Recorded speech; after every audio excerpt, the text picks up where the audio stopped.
guys, and thank you so much for joining me on a date with Ashley D. This is my first live show. We have some great things in store for you all. We're not here to judge.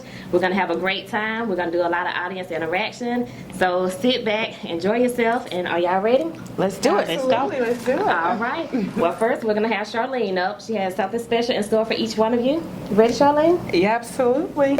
Thank you all for coming to enjoy with us. So we just want to get you to stand up for us. Just wind up. Get him, Charlene. Get him. Still nice. Turn it up for you, Charlene. Turn it up. She wants y'all to jump. You gotta get some direction, Charlene, because they ain't doing nothing. Come on, ladies. Gentlemen. Okay, do it. We just want to warm up a little bit before the show.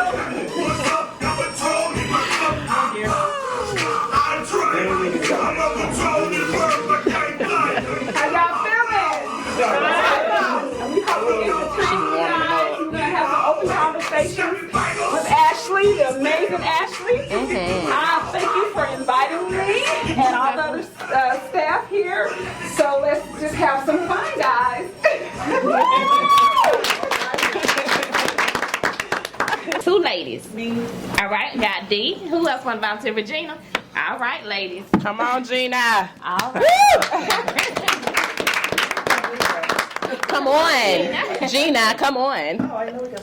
Okay, so we all know when ladies get ready to go out, what's the first thing we're going to do? We got to find us something to wear. We're going to get our hair and nails done. We're going to try to look our best, right? Yes. All right. So ladies, so when y'all get to an event, you feeling good about yourself, what's the first thing you're going to do? Look in the mirror. You're going to look in the mirror. And when you walk in, you're going to give it to them, right? So now, yeah, hit me with the saucy Santana. Let me see you walk. Want y'all to give us your baddest walk to show the ladies how you're supposed to walk when you go somewhere. Oh, y'all got these. Y'all got it. Oh, baddest walk? Baddest walk. Your baddest walk when you're in a room. She said my baddest walk. Work it, girl. Hey, come on, me.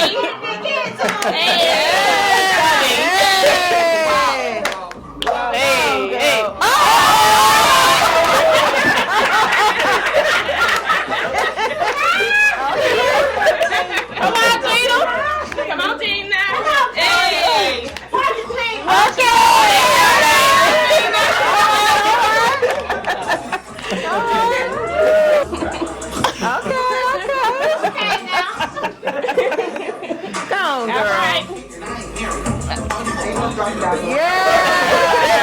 Don't drop it no more. All right, Gina. Okay. Now you can turn it down. All right. Oh, yeah. Oh. All right, Gina. All right, thank y'all for participating, ladies. So we only have one gentleman in the room. In the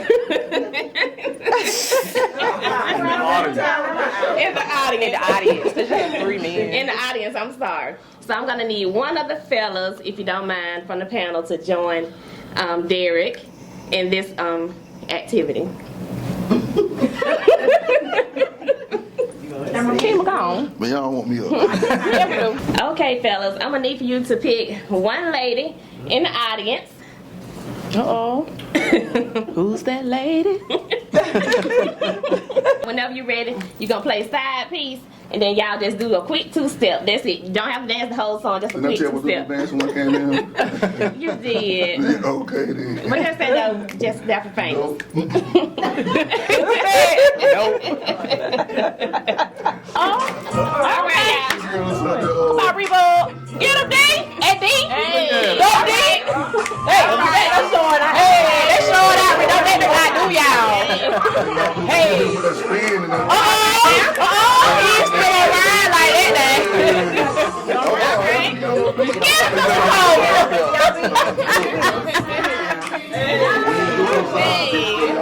Not the side piece. Right. When she said, I was like, she just said we're going to play side piece. Thank y'all. How long you want us to dance? Thank y'all for participating. Then goes to Reese. How long we gonna be on here? Okay, y'all ready to get started? Absolutely. Do it. Let's go. All right. Okay, so we all know that there's a lot of child molestation cases going on in the world.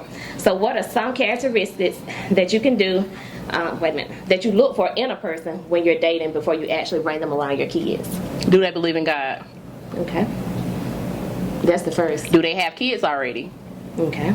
And how they interact with kids, if they have their own or other people's children, do they have appropriate conversations with them? Right. Okay. Were they raised by their mother and father to know how a child is supposed to be treated? And if you see anything that's alarming, what would you say is alarming to you? Because everybody's viewpoint is different, so what would be alarming to you? Inappropriate conversations, inappropriate touching, doing things with them without you knowing, that type vibe. I mean, especially if they're not your child's parent and we're just dating. First of all, it's going to take a minute before they even meet my children. So I need to know where we're going first, but definitely that conversation needs to be understood and taken forth in the beginning. Where are we going? What are we doing before you meet my kids? Yeah, but they definitely have that conversation with them about the conversations that they're having with your child. Anything inappropriate is off the table. I'm gonna think one of the first things you said was God. I don't put that into place because if you look back over time, we were some of the biggest child molesters in the church. So that's definitely not one of the things that I look at. You have to look at conversations with people. See how they interact when they're around your child. You know, see how they're acting when you're not. Then they will see you looking at their child. Those are the things that you have to pay attention to. As a single father of a daughter, you know, it's very important for me to do those particular things because stuff can happen. But the thing is, I think the biggest thing is you have those conversations with your kid. If your kid is not comfortable with that person, cut them off. Yeah. That's one of the biggest things. If your kid, I'm sorry. oh, you good? Go ahead. No, I was going to interject to say that I believe the first and foremost thing to do is to get a background check on that new person you're bringing to interest before you bring them into your home, to get a criminal background check on that personal investigation, because people pretend very well. And regardless whether or not you are in a room with the person and they're being cordial and communicating well with that child, they could possibly have moved from a different state or different city, and they could possibly have a criminal background. So I prefer to first run that background check, and you do not have to let that person know you're doing that. And how long would you say you're going to wait before you actually run that background check? Immediately. Immediately? Okay. You do that immediately. If you, as soon as you decide to have that interest in that person, you go ahead and have that already set up. I think that's something that we're lacking in the community. You know, that's something we need to normalize, and I think that's on men and women's side, is to, as soon as you meet that person, hey, I like you, let's go out. Before you start, go ahead. Say, look, you know, 3 days, that background check will be back. But do you think enough people are educated to do that, though? They need to get educated, and this is what this is all about. I think this is something that this is all about. I feel like if you're not at that level, you don't need to be dating anyway. What about if the person has a past? What if, let's say that person does have a criminal background, but they're a different person now? I would say, Go ahead. It depends on what that criminal background is. You know what I'm saying? Because something they did when they was 15 years old, okay, yeah, we grown. You're definitely not doing that now. But I'm sorry, if it's touching kids, it ain't no turnaround Yeah, behind that. that's what I wanted to say. Especially since in our country, in our state, we don't have systems in place to really help people who have problems like that. So if they have a background and maybe they've done time or something, you know, you would want for them to get some treatment or whatever, but chances are they probably didn't. Right. So I wouldn't take that chance again. right. I think it's important to say, because, you know, Ashley asked what signs would you see. I think it's important that, you know, we all are not going to do a background check on people we're dating. We're just not. Even if you know that you can do it, people are not going to do that. It's how you feel. You know, a lot of times we push our feeling and we just move on because some of us just want to be in a relationship. We just want to be with somebody. We forget The red the signs that we see. Red flags. And you can do a background check. I mean, I'm former law enforcement. People can have their records expunged. So if you do one and it's not on there, you won't know. You know, they can have all that stuff cleared and you still won't know. So if it's been over time, because they want to get it cleared, because they want to get a job, whatever, so they paid to have their records expunged, so you still won't find out. But we can never ignore the feelings we have deep down inside. We know when something is not right. Right. A sign you may see when you take that person, if you're around their family, and their own nieces, nephews, or cousins won't come to them and won't be around, that's a sign. You know something ain't right when another child don't want to be bothered with you. That's true. So we cannot ignore those red flags and those signs and those gut feelings that we have. And also, I think everyone up here has kids, so our parenting styles are going to be different. So if you have more than one child, how do you know how to discipline each child based off their behaviors? They're all different. And you know, my grandparents, my mom's parents, they had 13 kids. And I remember my grandmother saying that she had a special love for each one of them. So you know they all are not the same. We have 3 school-age children together. Alisha has a 16-year-old. I have a 9 and a 5-year-old.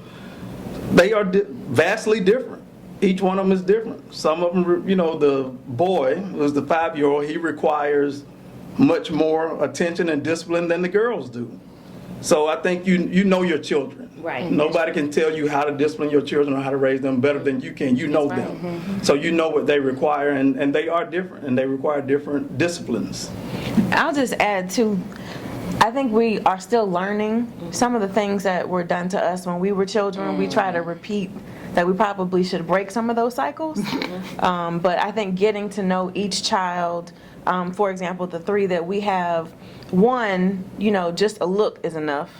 You know, another, you take away technology and she's gonna die. Right. That's true. And then the boy, you know, he might need a raised voice and the black mama look. You know, that works for them. But I think some of the things that we learned, you know, my parents and I talk about when I was growing up, the things that they used to do in terms of whooping us, or, you know, now that my mom in particular has apologized because she realized all that wasn't necessary, right? Some people would say that is necessary, but I think you have to do what works for your child. And I think we have to be in a different place now where we give children the space to express themselves. You know, we used to have this whole thing, children should be seen and not heard. But I think those of us who might have been raised that way, some of us didn't come out so well because we don't know how to express ourselves or have emotions. So we got to work on that. Yeah, that's something that my kids discuss with me. Mom, you know, back in the days, you was taught, like, you know, be quiet when an adult is talking, you know, whatever I say, that's what goes. But it's like kids, they actually have feelings too. So we have to allow them to express themselves. And some of us aren't doing things the right way. Right. That's true. And I think we sometimes too, we want kids to do things that we won't even do. Right. You know, we want kids to do things that Jesus don't even require of us to do. Like, just do what I tell you to do, and, you know, take away the phones. Everybody here in probably like 5 minutes, we're going to be looking at our phones. So we do things and ask kids to do things that we can't even do ourselves. So I think it's big on that technology thing because of the age that we live in now. You take away technology, they having a heart attack. They're going to do whatever you tell them to do just so they can get that information back. As far as how we were disciplined, you know, my grandma beat me every day and twice on Sundays. I can't see myself doing that to my child because it's not the way to train a child these days. But it also makes you sit back and think, like, these kids get in a lot of trouble, not a whole lot more than what we did. Is that the reason why they're getting in trouble, because we don't discipline like we were? That's a good question. I think technology has something to do with it too. No, it's very heavy into it, yeah. I think technology is very heavy into that with the children. I know my grandson in particular, if you take his phone, he wants to go to sleep. So he will. There's nothing else to do. That's it. He'll take a nap. He says, "I'm done. It's over." I'm saying they don't know how to go outside and play. They drink out of the water faucet before they can come back in the house. So, yeah. Right. Too pampered. But hey. That's it. Okay, next, whenever we decide to be in a relationship, we're inviting people into our world as well as they're inviting us into their world. So when kids are involved and then discipline becomes a factor, how do you handle yourself without getting offended whenever the other person is correcting your child? We're dating or we're engaged, we're married, what are we doing? I need what's the title first? That matters. All of the above. Oh, if we're just dating, I got this. Right. You know what I'm saying? But if you're my future husband and we're, planning a life together, then of course, I'm gonna allow that discipline to take place. But I think that's a conversation that me and my mate need to have. How I discipline my children, how do you discipline your children if you have children, and how are we going to parent together? Because as we said earlier, each person has a different parenting style. So I may not parent like my future husband may parent. I may not talk the way he talks, because conversation is also important, how they talk to your child.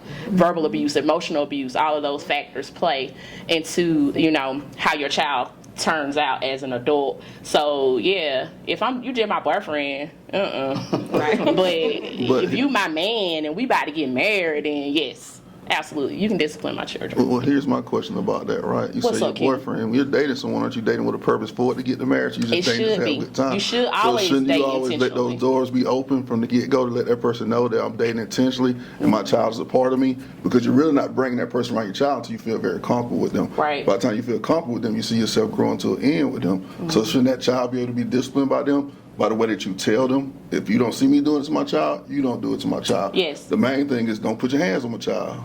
You can talk to them, you can sit them down, you can take away technology, but don't put your hands on my child. I don't even put my hand on my child. Mm-hmm. So, you're not going to do that. But, you have to open those doors, because that's where relationships get bumped. Because kids can ruin relationships quick. Yes, absolutely. Unfortunately, but fortunately at the same time, because your child don't like the person, ain't no reason for you to be there. Mm-hmm. But you have to open that door up on all aspects for them. Like, yeah, okay, if my child doing something, I got my back turned and don't see it, say something to them. Yeah. You know what I'm saying? Put a little discipline to it. Yeah.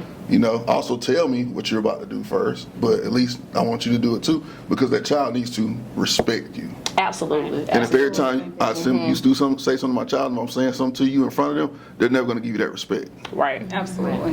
And that goes back to how we were raised as well. Don't talk back to adults, or not having conversations around children, with children in the room, that type vibe.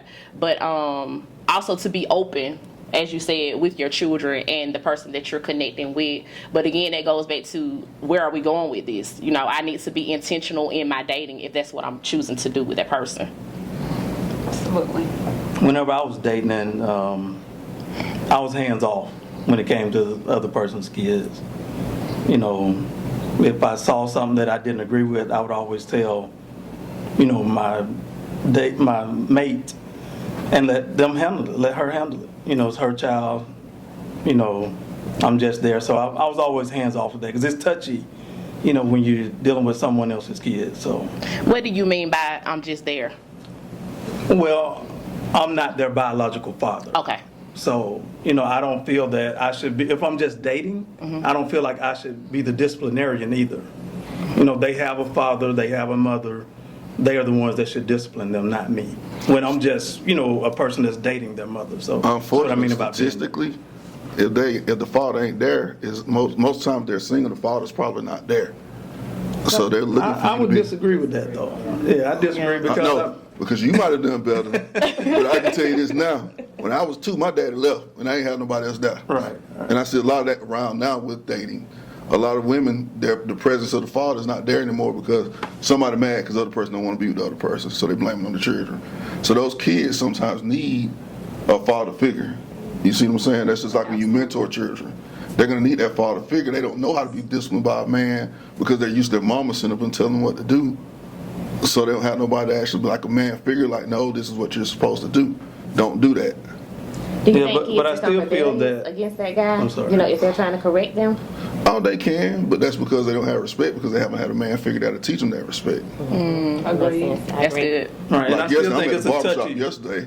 There's a kid, probably one of the best football players I done seen, because he ain't got no father figure in his eye. He got there pulling car doors and pulled the Tesla and took a picture on him. So he finna go to jail. And I told him, hey man, you shouldn't be doing that.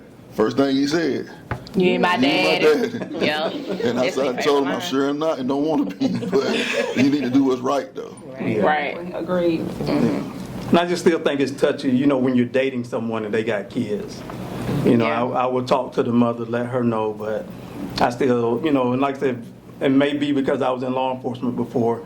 It's just I'm hands off when it comes to other people's kids. I'm not going to try to discipline them. I will tell her, and it's totally different if we're married and I'm living in the house with them. But when you're just dating somebody, because you may, she may decide to drop you and you leave you. Now you put your hands on these kids and now you may be looking at charges. So it's just touchy for me, but that's my opinion. When men are dating, since you mentioned like being there, at the home and everything. So if you're dating this woman, are you all looking to see how structured the house is as far as how well she can control her kids? Definitely. Absolutely, yes. I would, yeah. You don't want to be in no house, no disrespect for kids. I'm just saying, like, Yeah, my mom dated when I was younger. I only ever seen 2 guys that she dated. I was very respectful to them because that's what we're taught. Unfortunately, these kids these days will sit there and tell you, pull up. You know what I'm saying? They'll sit there and try to fight you, and your mama sitting there just looking, and you sitting there looking like, yeah, I'm not going to date you. Right. Because you ain't got control of your own house. How you going to have control of helping a relationship? And as a man, too, if I'm dating you and I'm coming to your house, I'm visiting, and I see that the kids got the run of the mill, they run the house, then that's a red flag for me. Okay. Because I don't want to come into a situation where now I got to compete with the kids. As a man, the kids decide what we eat, the kids decide where we go, the kids decide, and they're like, wait a minute, if we get married, where do I stand in? So that would be a red flag. Good points. Very great points. Yeah, we run out that quick 40-yard dash.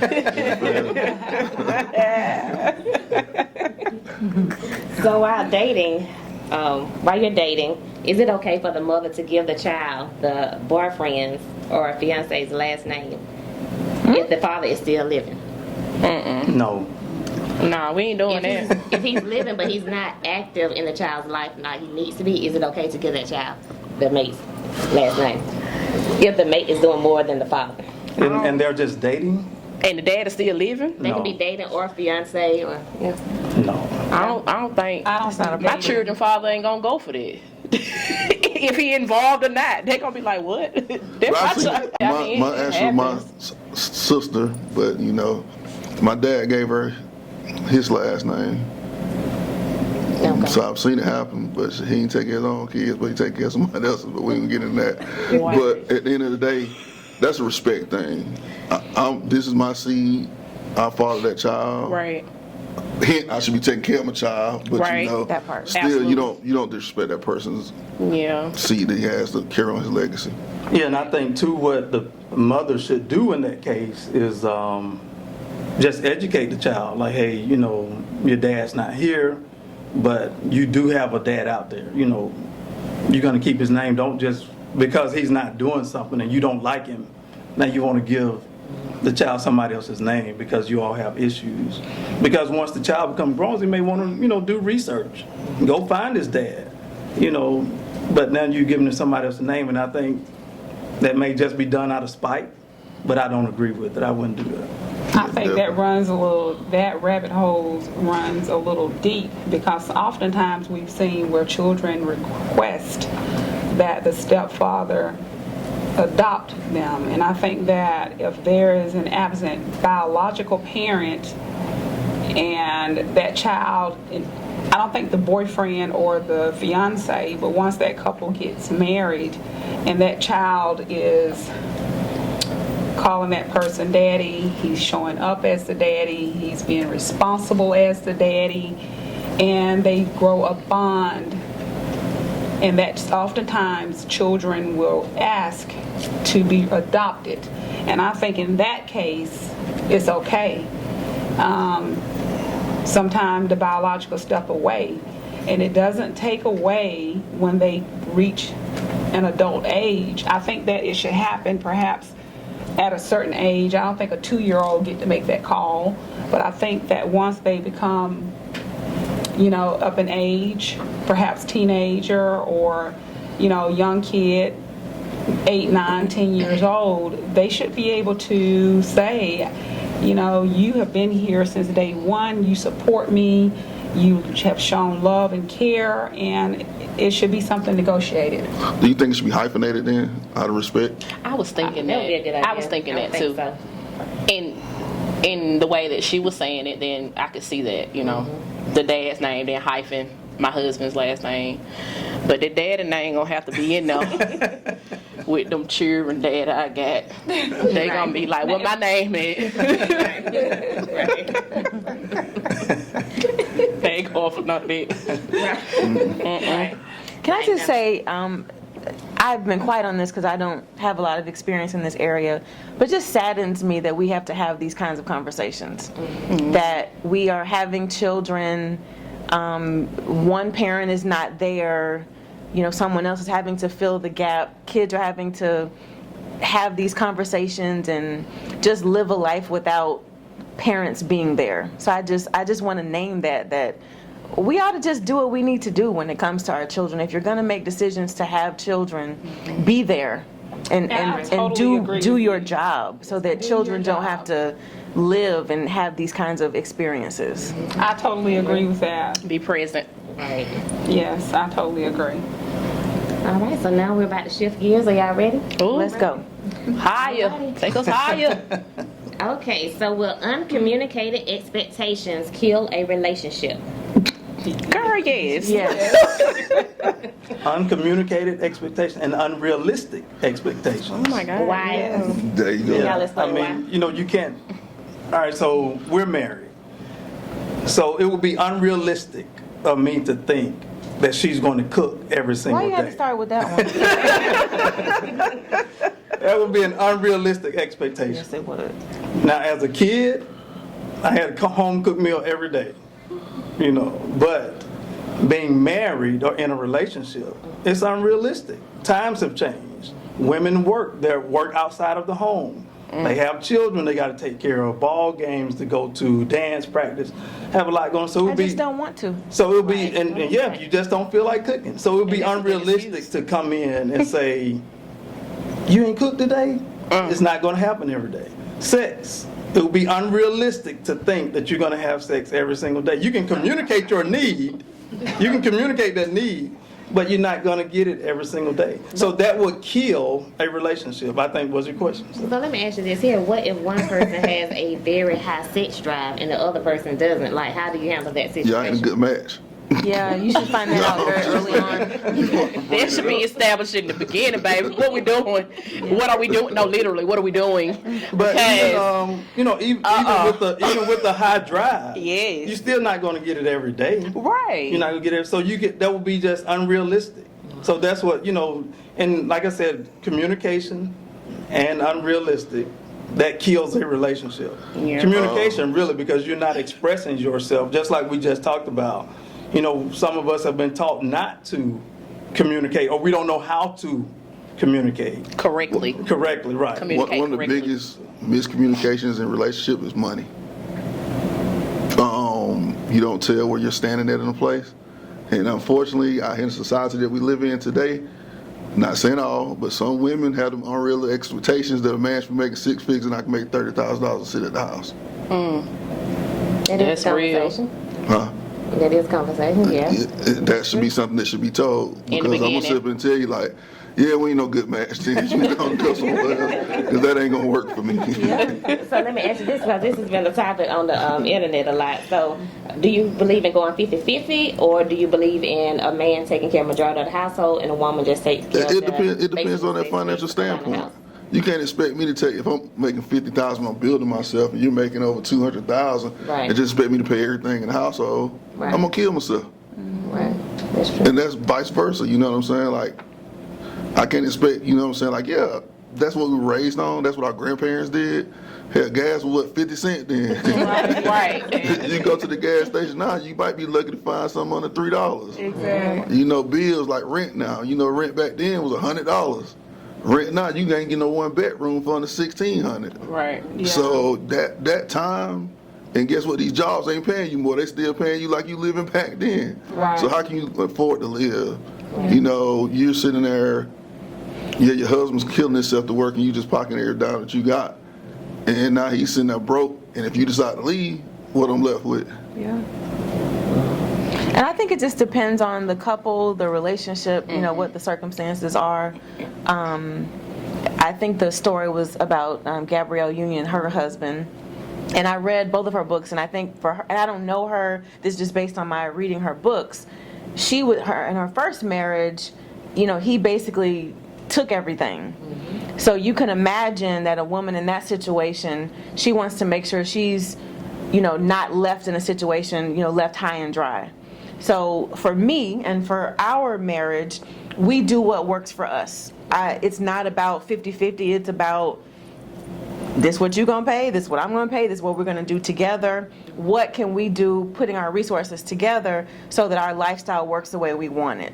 I don't think either of us sits, he may think about this more than I do because he's a very traditional man, and probably feels like he should, and don't let me speak for you, but probably feels like he should just pay for everything, and that's nice, but that's not necessarily what I want. I want to be able to contribute. I want us to do things together. I don't sit home thinking about, well, I paid for this and he paid for that, and we just don't operate that way.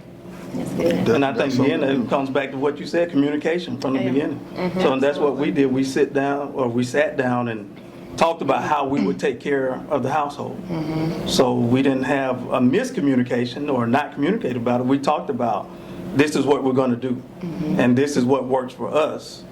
You know, and I just think that being on the internet, I don't get into other people's household. If it works for Gabrielle and Dwayne and they go 50-50, hey, that works for them.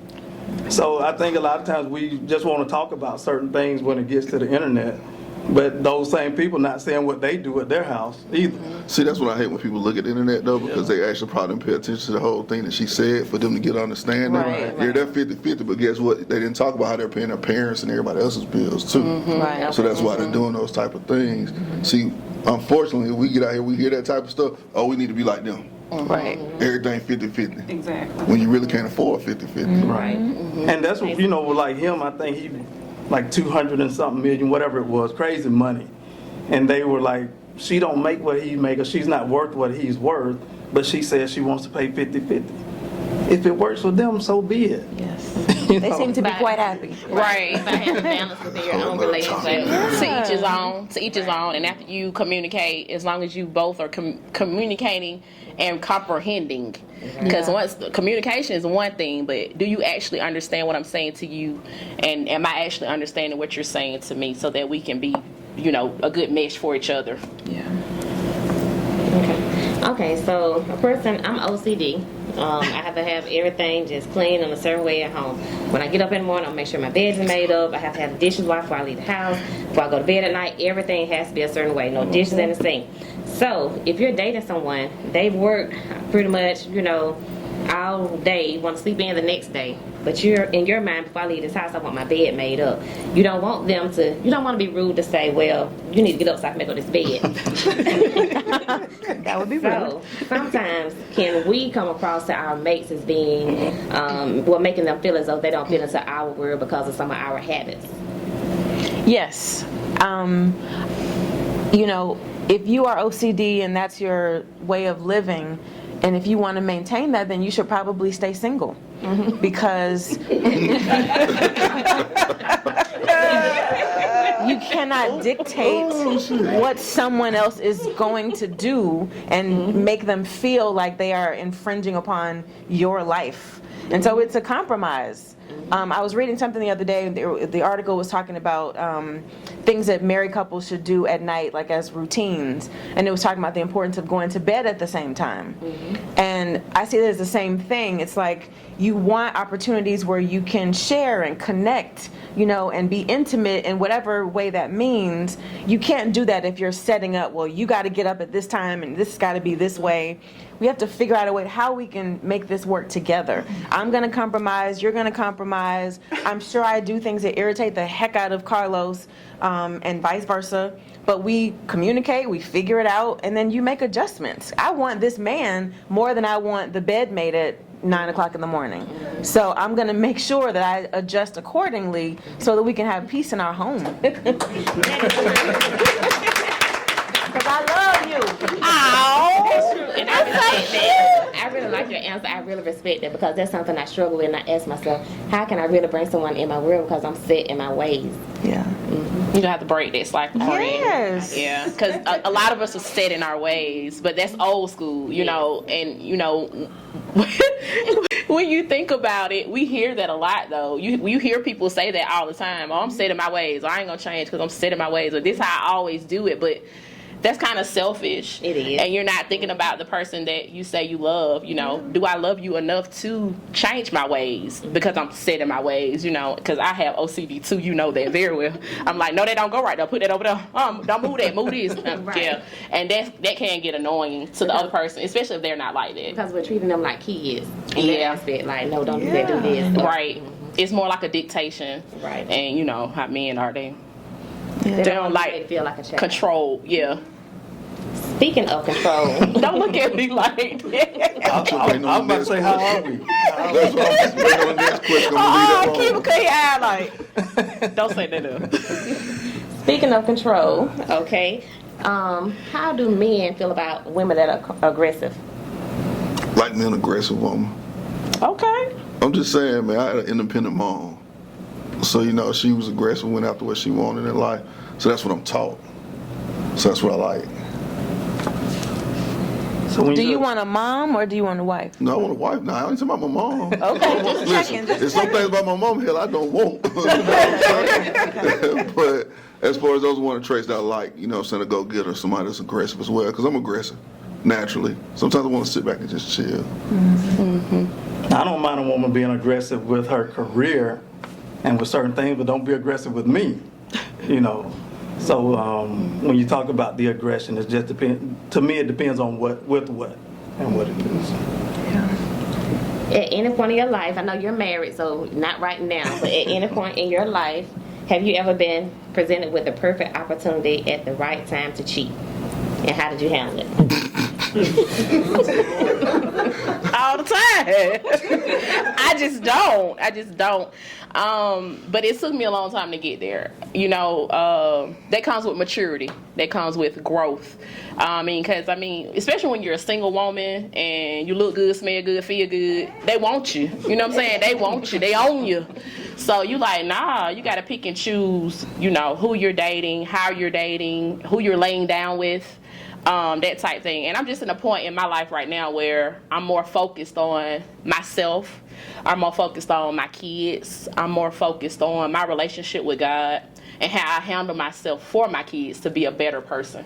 And I just don't have time for the extraness. As I said earlier, if I'm dating you intentionally. So we're going somewhere with this. I haven't met anybody that wants to go somewhere with this. So eyes open, legs closed. Right. I like that. That's it. All right, then. That's a good nugget. And from here, we're going commercial break. That was it. Oh, we. Yeah. Keep it going. I just say, yeah. He like, If you're in a season of dating and having fun, what makes you attracted? What makes a woman or a man stand out to you? Their kindness. I think being able to see someone, how they treat others. Oftentimes we look at people, how they treat us. But how do you treat someone else? If you are rude to other people or someone that can, for example, the guy or the lady that's standing at the corner store, for me, I don't care if you're in a three-piece suit and you're the CEO or you're the bum, the person who is obviously homeless, or if they open the door for me, I'm going to say, thank you, sir, thank you, ma'am. They're going to get the same thing. So I think it's important to pay attention how people treat other people, not necessarily yourself, because, again, people pretend well. And people always come with their best representative. You know, they're going to present you with their best representative, but then when you out and you see them treat other people badly, cussing folks out for no reason, if there's reason, for absolutely no reason. Just pay attention how people treat other people, for me. For me, I can't stand an attention-hungry female. What does that look like? Huh? Oh, gotta let the crowd see them. It's a crowd standing, they gotta walk in between it. Oh. They gotta always be posting stuff that they know is thirst traps. You post yourself in a thong bikini, bent over. What you think that's gonna be? A thirst trap. So how do you expect to get a good person to come after you? Because as a woman give you a little nugget, we see that. We ain't thinking relationship. We're thinking something else. So then when you get that attention that's brought to you, you get mad. So that's one of the first things that's a turn off to me. A turn on is, like you said, a kind person. Look how a person treat their kids. Do they treat their kids well? Look how a person, I'm gonna tell you one of the biggest things you can see, look how a person treats an old person. Oh, yes. That's true. Yes. Because, I find myself on the highway, you be riding behind a car, and you see them, they be going slow, you be getting mad, like, damn, get your ass out the way. But then as soon as you pass, you see an old person, like, I'm sorry, you just apologize. So, just like, because, older people, sometimes they mean as hell, but just because they mean, you have to be mean to them. So when you see that, you see a person with compassion, and a person with compassion is somebody that you can build something with. Look at how a woman communicates with you. If everything is always on top of her, that's attention hungry. If she opens up to listen to things about you and always checking up on you, that shows a kind heartedness behind her. Absolutely. So those are things that you like. The kind heartedness thing is very big, and that attention thing is very big too at the same time. How can jealousy affect a relationship? Oh, it's huge. It's huge. Sounds like you have a story. I do not. Yeah, jealousy and insecurity can ruin a relationship. It can ruin it. I think what's important is that have to be secure with who you are and with your own self before you can even try to be in a relationship. So, I think that's major. Unfortunately, you see a lot of people jealous of somebody else's kids. Like, oh, you do more for your child. The hell you mean I do more for my child? You know what I mean? Like, okay, yeah, you're right, I do. I'm probably not what you need to be with, especially at the moment, So, jealousy will ruin a relationship. People get jealous, like, they may be with some of their jealous of the lifestyle they can live because they can't live that lifestyle. But obviously they don't care about all that because they're with you. So why are you jealous of that? Right. Exactly. That's true. And I think when you talk about jealousy in relationships too, not just romantic relationships, there are parents that are jealous of their kids, adult kids. Oh, hell. Kids are doing well now. It's like, or siblings, jealous of other siblings. Oh, you think you better? Are you doing this now? So jealousy can ruin many types of relationships, not just romantic ones. You find it big in cousins too. Cousins, uncles, aunts. They're jealous of their nephew, their cousin, because they decide to go a different route than they choose to. So they're doing a little bit better in their life. So they can't stand it. Yeah. We have to learn to disconnect ourselves from that, and that's difficult to disconnect yourself from people, because the only thing you can control is yourself. So once someone identifies and show that side of them, you sometimes, like, the old folks, my grandmama used to say, you got to feed people from a long-handled spoon. Right. I cut y'all quick. Real quick. Why is that not shocking? Oh, listen. I even hear you say something with negative with my name in it. You don't know me like that. It's so weird. Don't speak to me no more. For what? Right. You don't like me. Yeah. Makes sense. Okay, so our Might be that intuition old pretty child much tell us a syndrome. lot of stuff. When we're in a relationship, women are known for having a keen intuition. It's going to tell us when something isn't right. A lot of times people will go to, it must be another woman or it must be another man. But sometimes, instead of it always being somebody else, have you turned around and looked at yourself to say, well, maybe it's something about me that is just pushing this person away and not necessarily another person, because options were there before you got into the relationship, so options are going to always be there. I see it like this right here, okay? And this may be a little bit off topic, but on the topic. If you're with somebody that cheat on you, the first thing you want to do is leave. Instead of asking that person, what drove you to do that? What was I not doing that made you feel like you needed to go somewhere else? That's the communication factor. You know what I'm saying? Because obviously it might be something to me, especially if I keep getting relationships and the same thing keep happening. So, okay, what's going on? Let me know something so I can build myself to be a better person. Hell, I might even be able to forgive you for it. Probably slim none, but it might happen. But I like that though. That's a really good thing to be self-reflective and ask questions. Because in any kind of situation, when a relationship doesn't work, I think you should always ask, what was my part in it? Even if the other person cheated, what was it that I did that might have driven you to do that, as you said? So I really like that self-reflection. And then you learn what to do or what not to do in the next relationship. Feedback is good. People, we think that feedback is always bad. When somebody tell you something negative about yourself, that don't mean something you're a bad person. Yeah. It's just something that you may not see in yourself that you might need to improve on. But I think you brought up two different issues.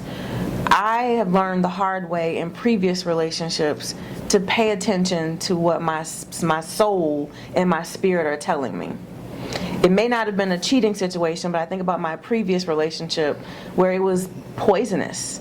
And I knew 3 months, 6 months in. And I remember saying to myself, relationships shouldn't be this hard. But I didn't listen to that red flag that Carlos mentioned before. And so I should have listened to my intuition 6 months in, 9 months in, a year in. So there's that. And even if you think there's cheating going on, it may not be that, but there's something that's telling you something is wrong, and I think you should pay attention to that. But do you communicate that to that person? And absolutely, that you should listen to yourself, and I think ask the questions. And then I do think if you are the kind of person that's insecure, then you also have to do some reflection and say, okay, should I really be upset about that person who looked at my mate wrong, or was he really flirting? How do I look at myself to see if there's something wrong with me that's making me feel insecure? So I think both of those things need to happen. And with the red flags, and we keep forgiving and keep forgiving, do you think that's because we're comfortable with what's familiar when we shouldn't be? I think it's because something was wrong with me, and I needed to understand why I wasn't valuing myself enough that I would allow myself to keep accepting that. Because when you have to keep forgiving, that's a real problem. And that's more of a reflection on you and what's wrong. And I'm saying myself because I've been there. What was wrong? And I talk about this often. In my previous relationship, I was in a job where I was very much undervalued, and in a relationship where I was undervalued. There was only one common denominator there. It was me. And so why was I allowing myself to be in those situations where I was being undervalued? It's good to have those self-talks, look in the mirror and just talk to yourself like, girl, what you doing? Yeah, what are you I doing? talk to myself every night. What do you say? I journal every night to talk about my day and what I need to improve on. So I talk to myself every night. But them some of your best conversations. Yeah, but don't nobody know you better than you. Journaling is really good. Yeah, absolutely. That's what I'm saying. And sometimes the dumbest one I know. So I know today. Have you ever went into a situation thinking it was going to be a one-night stand, but that person brought out something out of you and just made you feel a certain kind of way that made you end up dating that person? I should have left that one night stand. Yes, I've been in that situation before. Yeah. Yeah. Okay. It's actually one time I really got my feelings hurt. So I should have left like I said I was going to do. Okay. I know, right? Same thing I said. Oh, they married. Look, never mind. I'm looking at them like, but y'all better not be having no one night stand unless y'all having it with each other. That would be fun. I know, right? Oh, You can Lord. put on a wig and dress up, act like you somebody else. Yes. Carlos. The alter ego person. Right.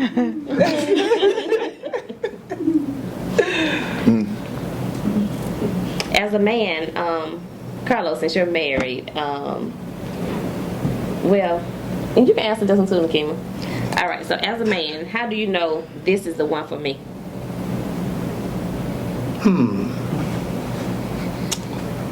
I mean, it's a process to get to know if she's the one or not.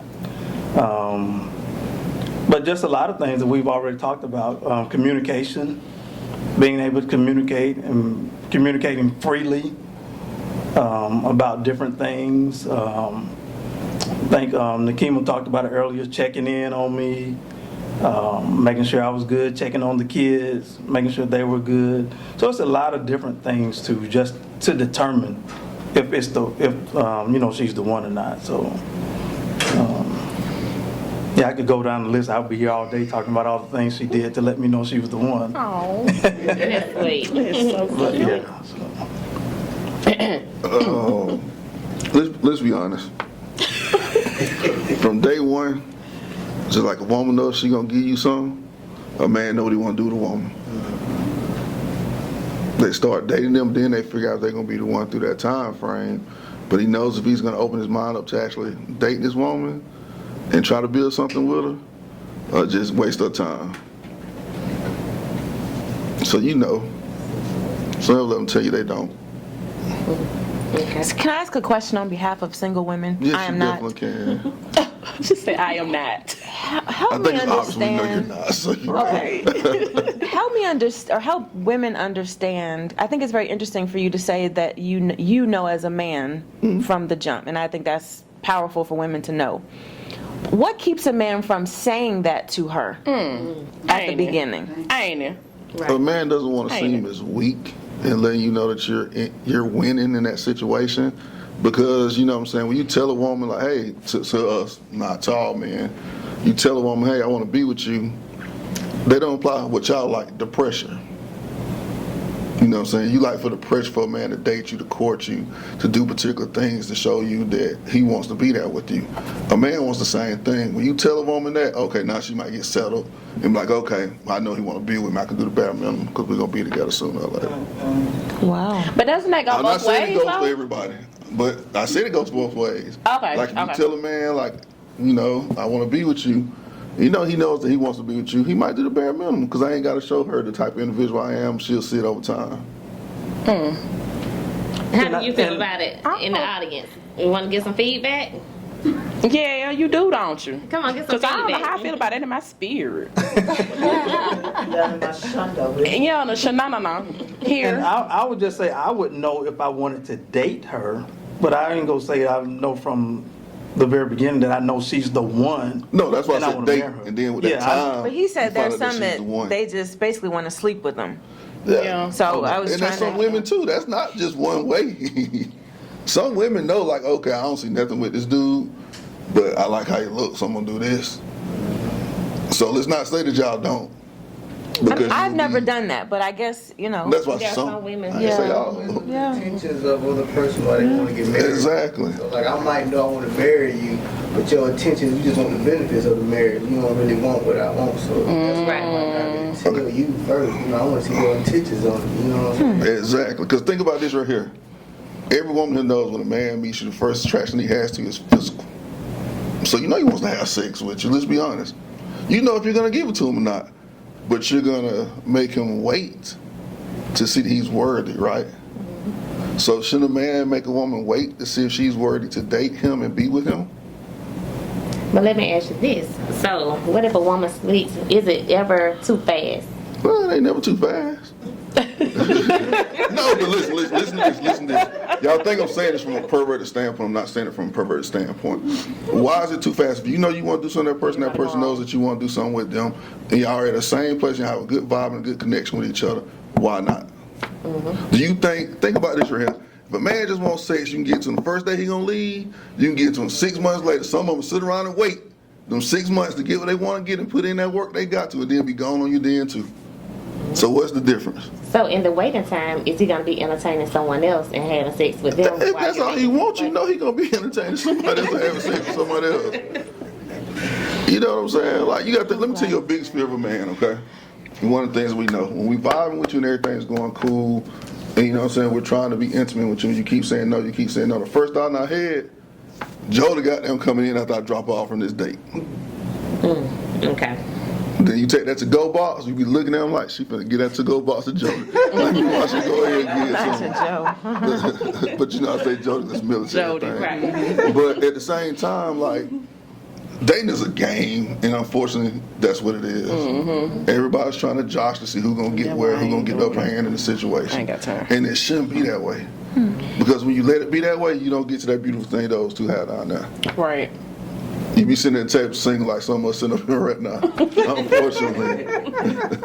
But I just think too, you know, it is, and you said that when you first see the person is physical, but you know, I have seen some beautiful women, and you know, if you're out during my time that I was single, and I would sit and watch and see even if they were somebody that I wanted to approach, Yeah. or say something to, and like you were talking about how sometimes they can be loud and. You know, I'm not that person, so I know that doesn't vibe for me. So if I see that, I'm not going to approach, even if they are beautiful. But if they loud, or if you hear them say something when they speak, like, no, that ain't my style. I can't do that. So sometimes it's, you know, it may be physical, but you know, other things can push you away. Yeah, but you not gotta even think about- approachable. She sound like she drunk. Let's be honest about this, real. We talk about the women and the Saying woman, something she gotta be to say. man. A woman can want you, but when you open your mouth, she can be like, Right. That's just like a man. A man like, damn, she gorgeous. You know, Holly Berry, whatever she is. And then she open that mouth and you be like, you have a good day. You know what I'm saying? You walk off, unfortunately. You know what I'm saying? So, yeah, everything starts. We all know the first attraction you're going to see of the person is going to be. Right. Okay. But then when you go and sit and have a conversation, that's when you make the determination if you're going to give them your phone number, you're going to give them opportunity to get to know you, give her opportunity to get to know you, and we move forward from there. Right. And that's the thing about, like you said, we talked earlier about laying expectations on the line when you have communications with people. You know what I'm saying? Tell that person in the communication at the beginning, like, if this man is sitting telling you, I don't want no relationship, you is not going to change his mind. Say that again. Stop sitting up and trying to think because you know I'm going to make him change his mind. No, it's just like this woman sit up and tell you, I don't want no more kids, and you want a child, and you think just because we together she going to give me a child. I done told you, I ain't want no more children. Now you mad because you can't have no more kids. Because you ain't got them. Absolutely. Because you ain't listening to what a person done told you from the get-go. Yes. That goes back to what all of us have already said, communication. In the beginning, everything needs to be laid out on the table. This is what we're doing, this is what we're not doing. If we just sneaky linking like the children say, or you my cut buddy, or we just laying up, or we seeing each other every now and then that's what we're doing. Right. But if we are dating, then we're dating. I'm committed to you, you committed to me, because we're working on, you know, becoming something more than just sneaky link. We're not just linking up. But that needs to be understood from the jump, because people end up getting hurt thinking that they're getting more out of what they're getting into. You know, I'm thinking one thing, but you out there doing everything else. But I thought we were doing these. See, that's a lack of communication. And that's not correct communication. It's not effective. It's not helping me. It's not helping you. Now I'm hurt. And I'm trying to figure out why I done gave my body to this man and give his body to everybody else. And it's just a whole big mess. That's why I just feel like everything should be out in the open. Do you have a girlfriend? Are you married? Do you have children? Do you believe in God? What are we doing here? Not I mean, the careful thing. right, yeah. You just want my body. Okay, say that, because I ain't with it. Then you know in the beginning, we can't do that. You know what I'm saying? Maybe we can go to IHOP sometime, but we ain't going to the hotel, the Hilton. We're not doing it. And it's understood from the beginning. Now everybody know it's crystal clear, no smoke, no fog, no nothing. It's straight. I know what you on, you know what I'm on. Apparently we on two different things, I'm still single. So hey, go ahead on, Kid Rock with no shoes on. That's I just it. remember no rocks and shoes. Yeah, none. But Don't put no also shoes ain't on, going keep to out IHOP. the rock down the Don't street. No Absolutely. IHOP, no. Okay, why do some Nasty. I like they bacon. why do some men feel as though some women are begging and prostituting their bodies just because they require that they spend money on them if they want to have sex? No ma'am. Wait, what? You ain't seen the videos? You don't watch IG? When the guy's in Texas, he pulling up, you know, he's sitting outside the car trying to talk to the young lady don't keep walking. He go get in his car. Oh, she ready to jump in now because she see he's in a big time car. And they sitting there and talk. The first thing she said, I want to go shopping. You got to pay all my bills. Because unfortunately, that's the society that we live in now. Not saying with our age group, but that younger age group, it's the social media aspect. They see everybody. It's the haves and the have-nots. They want what the haves have because they don't have it. Sometimes you go to Atlanta, you date a female, look good on paper, you know everything. You get to a house, she got an air mattress in there with no furniture, but she expecting you to take care and take out to these high-end restaurants. It's the society that we live in now, unfortunately. I think it's the hunting ground. I think that I've seen that show that you're talking about, where the guy he's in probably a $500,000 car, a Lamborghini. Yep. And he pulls up, but why are you in that environment? I think that if a man would enter into that environment where you know certain young ladies, if an older man, 40 and up, is hanging in those environments and they're entertained or liking those 20 and 30-something year old women that are considered gold diggers, if you are hunting in that environment, then you're going to get the pigeon that you are looking for. I think that it is more typical for guys. It's easy. It's almost easy access. They go into that environment. They know that they're not dealing with a mature woman to that certain, like you say, you date them, you pick them, and that's the reason I say you said you pick them, you take them home, you find out they're on an air mattress. They should have never got picked. Somewhere in that, they shouldn't have never gotten picked. In that, if that's all that they're bringing is an air mattress. And then they do. They say, I want you to fund all of this. Take me out of the air mattress, put me into a $500,000 home, finance all my goods, level me up. So that's just my opinion. I just think that, and the same thing for women. We complain, but if you're in an environment and you're looking and you're hunting, where's your hunting ground? You know, if you're hunting deer, why are you over in the duck area? You know, Come on now. They both say good, you cook them right. I mean, technically, I really can't cook them all, but I mean, I'm just not. Yeah, it is, man. My hunting has to be intentional. No, I definitely get what you're saying. Fortunately, because of what I do in my outside of work job, I deal with a fraternity. So some of my fraternity brothers are younger, so I will hang with them and be in that little younger crowd. And I just sit in my corner, have my drink, and smoke a cigar and be cool. And you sit there and pay attention to the younger girls and how they act. It's all about the bottle world. We want to be at the table that's popping the bottles with them coming so I can take pictures.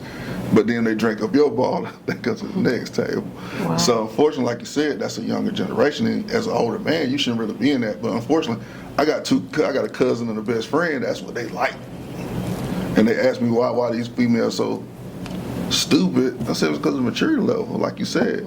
Their mindset is not made to where your mindset needs to be. But they're afraid to date the other woman because what do? You have expectations, you expect stuff, and you got your own, so you're not going to expect that stuff out of them. You're going to expect them to do more than the bare minimum. Or buy you a bottle of Henny or a bottle of Casamigos as they like now and make them feel good about themselves. Absolutely. But as far as like the women, like you feel like, because that's what they flaunt. That's why I say they're attention-hungry females. They come out there with the little shorts on, cheeks hanging out.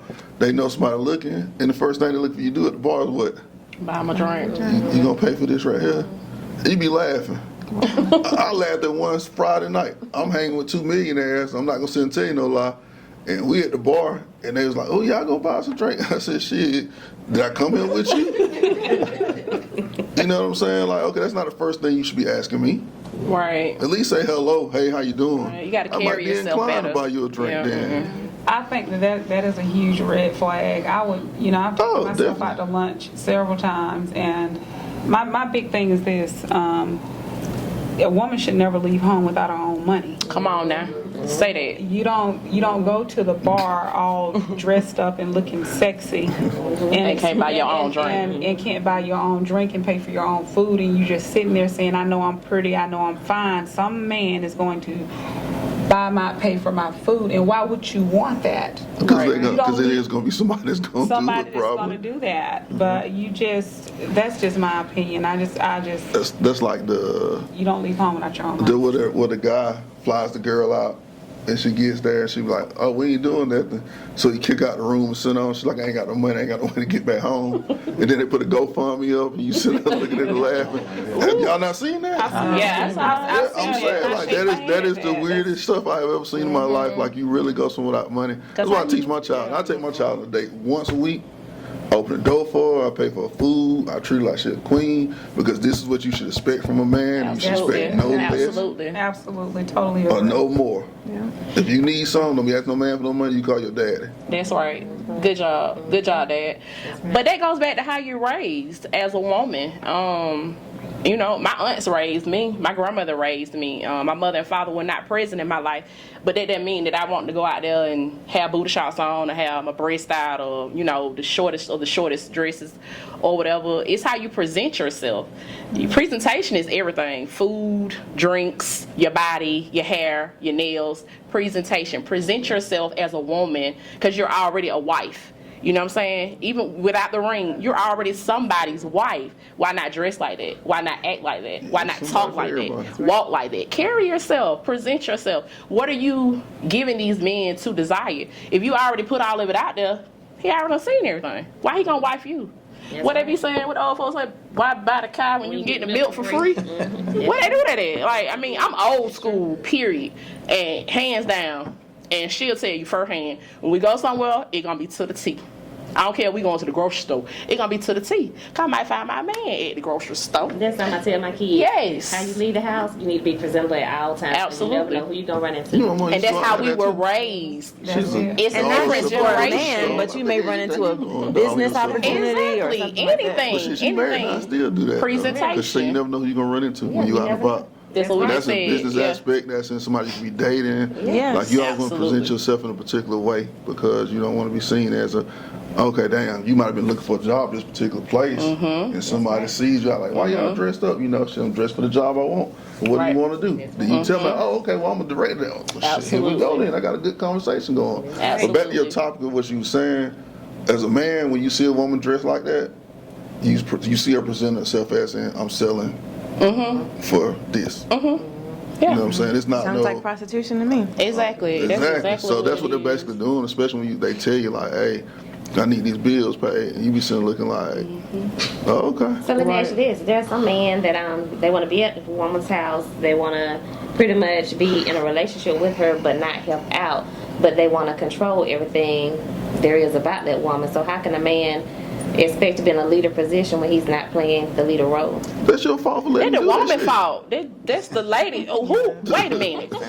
Run that back, Turbo. That's her fault. Why do you have a man in your house controlling you that's not contributing to your household? First of all, bruh, listen. I need you to have your own, and I have my own, but don't come over here trying to run mine, and you can't even run your own. That's a problem. That's a you problem, young lady. I need you to handle yourself better than that. Like, you working 2-3 jobs, and he not. Why is he here? If he's not helping, he's hindering. That's right. Period. But what if he's building himself?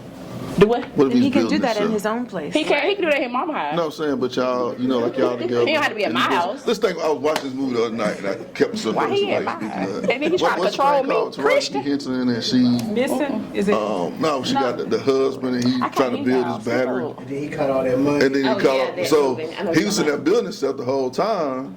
You know, that's it. That's it. Okay. Trying to build himself up the whole time. You know, so yeah, she's spending money. She taking care of the home. Now he was a lazy ML for sitting up not having no job, but still he's trying to get his career together. So how do y'all feel about people's family interacting and dictating their relationships and telling you what you should do in your relationship? Well, personally, when it comes to family, I don't think you should really put. I know I have done it. I know I do. I put friends, family, be like, girl, let me tell you. But it's not a good idea because they don't have the same emotional attachment to that person that you have because you know them on a deeper level than your family. Okay. And then, And your family gonna remember the bad stuff. Like I tell my cousin, I have one cousin. She's sitting in the back. Hey girl, I have one cousin that I tell everything to. You know what I'm saying? I have one friend that I tell everything to, but I treat them differently with what I tell them because I know that if I get involved with somebody, they gonna remember that. They're gonna be like, Christian, I know you ain't still with him. You remember that time you told me he had did da. And I'm like, but girl, he ain't like that no more. They be like, no ma'am. You know what I'm saying? So you have to be careful with who you share that information to. Also, my mom, like I have a stepmom that she prays for me, she covers me and stuff, and it's certain things that I tell her that she'll bring back up. She be like, wait a minute now. You doing what? Because last week you said, and I'd be like, oh God, I shouldn't have told her that. So you just have to be mindful with who you share what with, and make sure you know that it's confidential and they're not telling everybody else, but that you actually have that space. You know, you have that venting space to go to somebody. But when it comes to family and friends, you just have to be mindful of what you're saying. Sometimes you need to keep still to yourself. You know, just take it to the Lord in prayer. Just take it to the Lord in prayer. But baby. that goes back to the topic of if that man is building himself, why are you putting him down and not letting him stay there? Nekeyma. He might not have his own at I the think moment, it but he depends building on the himself to get to his status of own. the relationship. If you're talking about you're just starting to date, No, I'm talking then I about later on in want the you. relationship. Now If we're not- married. Now, I hope that we can just start a date. I'm already living in your house. That might Okay. be a problem. Right. I think it just depends. Right. If you know that foundationally the man has, I don't like using the word potential because at a certain age, potential is old. Like it's too late But for what that. if you got a dream, though? It depends. So if you're established, like my husband is retired, which is amazing to me that he retired at 45. So if he decides, yes, Listen. amazing. Amen. If he decides, okay, I want to start this new business, I know this man. The foundational pieces are in place. He's a provider, he's a protector, he loves me, all the things that I need from a partner he's going to do. So absolutely I'm gonna hold him down while he builds his business. That's your husband. That's though. my husband. Right, that's your But the Yeah, that's your man that I'm gonna meet at the grocery store, Right. who's trying to build himself, no, you got to get yourself together before we build anything. That's right. Because I need you to have your own stuff and independence and bring something to the table. I need you to earn the ability for me to invest in you in that way. Not To saying even have not access saying to you me. were in a y'all, but once you get to be one of them 1%ers, then you be like, damn, I should let that put him in my household. No. No. Nekeyma, no, Nekeyma. No. Next question. When you're in a committed relationship and a woman greets your man, do you prefer for her to greet your man with two arms or just one? And why? Why she hugging him? Why she hugging my man? If she know you, like, hey, how are you? I don't like that. They can hey girl, hey, handshake, doubt. like touching hands. Doubt. Why y'all I don't like hugging? touching hands. Relationship. I think it depends on the extent of the You gotta know you're relationship. close enough to Yeah, it doesn't bother me at all. When Carlos walked in, he hugged 2 or 3 people. It didn't bother me at all. I guess it depends on the man. You don't need to be with nobody that you can't trust hugging women, ain't it? Mm-hmm. And that, He's a hugger. Ain't it? I'm See a what I'm hugger. talking about? Now you picking up what I'm putting down. Thank you, T-Time. See, but Stand they go up. to think if that's what you got to worry about. That's what I'm you might got a saying. bigger You shouldn't problem be than what with you him. think you got going That on. was my point. That was The my first whole thing point. The first thing you ran to my friends, my man ain't hugging nobody. Why? Exactly. Why can't You he must don't hug trust you? You don't trust him, or you don't trust your friend that he hugging? That ain't your friend. I'm just saying. So really, your first answer should be, You should be like, if I trust my man, I'm okay with him doing this, and I trust the person he's hugging, I'm okay Absolutely. with it. I mean, and especially if you are there with them. You know, like we go to a lot of places, events and parties and things together. And we see people, somebody come in and hug them. I mean, she right there, it ain't like, we somewhere or say, I hug and say, hey, come on, let's go somewhere. She right there. I'm just hugging you as a form of greeting. I'm a hugger. It wasn't necessarily Nekeyma. It was more so why are y'all hugging? Why y'all hugging? Go say hello, hey, how you doing? Good to see you. Oh, okay. Maybe just the men I No don't little date. church That's why I'm single. Cause I got somebody to introduce you to. don't introduce me to nobody. The day Sunday. All That's right, what I'm guys. introduced to on Sunday. I have a quick question for the audience, and then we're gonna have a brief intermission if y'all don't mind. All right. So, based off the topic, I saw the group of ladies over here when we was talking about hugging. So, do you all agree or about 2 hand hugs or just one when a woman is greeting your husband? I want I'm a to one man. I'm a one arm. One arm. Because I don't want nobody thinking that. So Right. I'll just Hugging somebody too. Yeah, definitely one arm. Hey, how you Side doing? church hug. Right. So, yeah, church hug. no business hugging my husband. See them? Thank you, mama artist. Thank you. That's my whole thing. Why you hugging my man? Why you can't dap him up or handshake him? Like, what y'all hugging for? What do you think? You're married. What do you think, Miss Charlene? Oh. Shirley, why sleep over there? Well, kind of do it like I want to do it. He doing know how to fuck a certain person. You Okay. ain't gonna do that. You already know you don't do that with that, but you can do this. You know what I'm saying? Right. It's who it is. See, they say the same thing I say. It depends on who it I work with a lot is. of African people, Okay. and they say That's in my their mom. culture, they greet each other, husband and wife, with a not actually kiss, but out just and that's how they greet in Africa. So the men on my job, we're not in Africa. Right. Don't do that. We no longer in your country. Right, No. there, y'all gotta do what we do. Right. Like, what's wrong? I could be with my wife and we don't do that. Right. It's about See, respect. that's crazy. But Right. it's good to know other cultures, you know, what they do. That's true. I definitely want to go for that.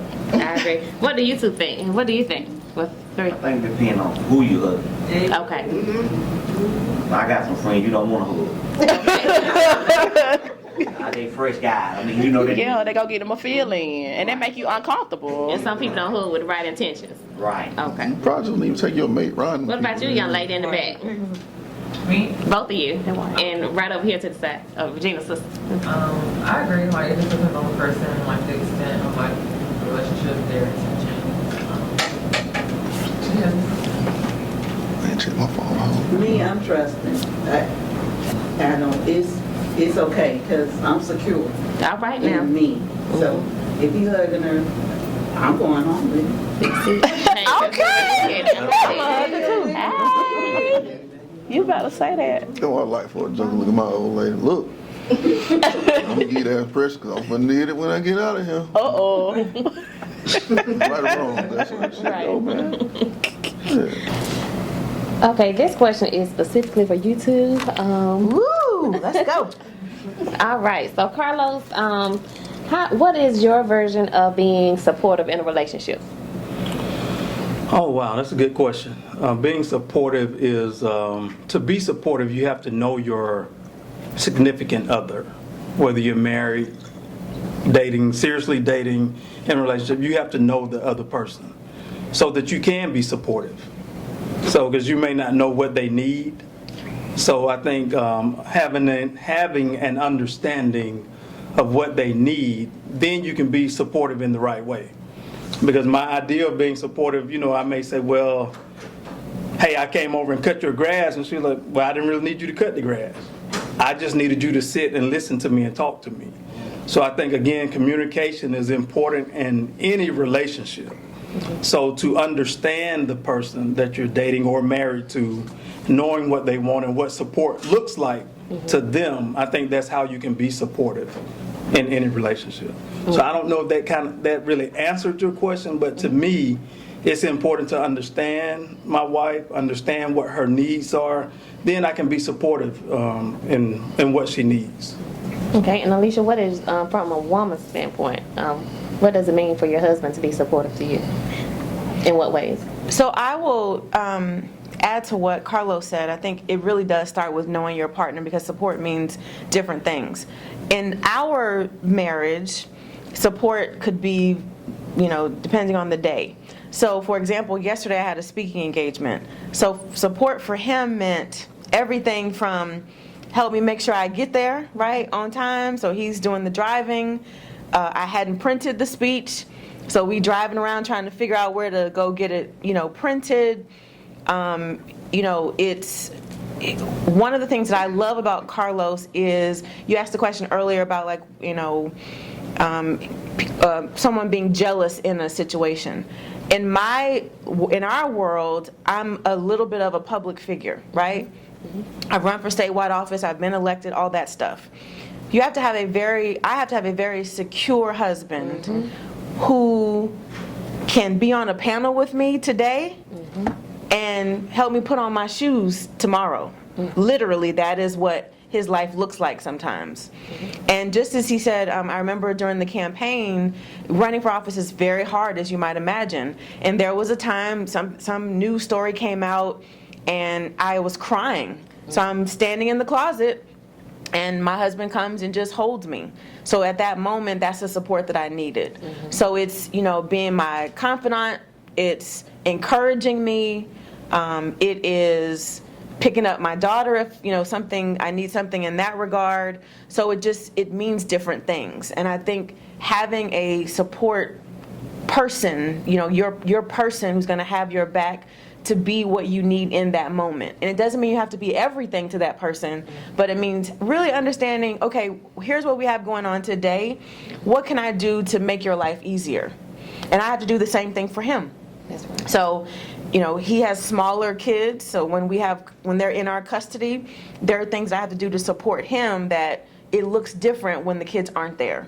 So it's really having that communication, understanding the person, and being very clear. Like he said, because I'm a very independent person too. So when we were dating, that's real cute that you want to cut my grass, but that's not going to help my life. Right. Well, what really helped me is if you sit here with my daughter for a few minutes while I go do this, or set up my lights when I have a Zoom call. So those are the ways that he's incredibly supportive.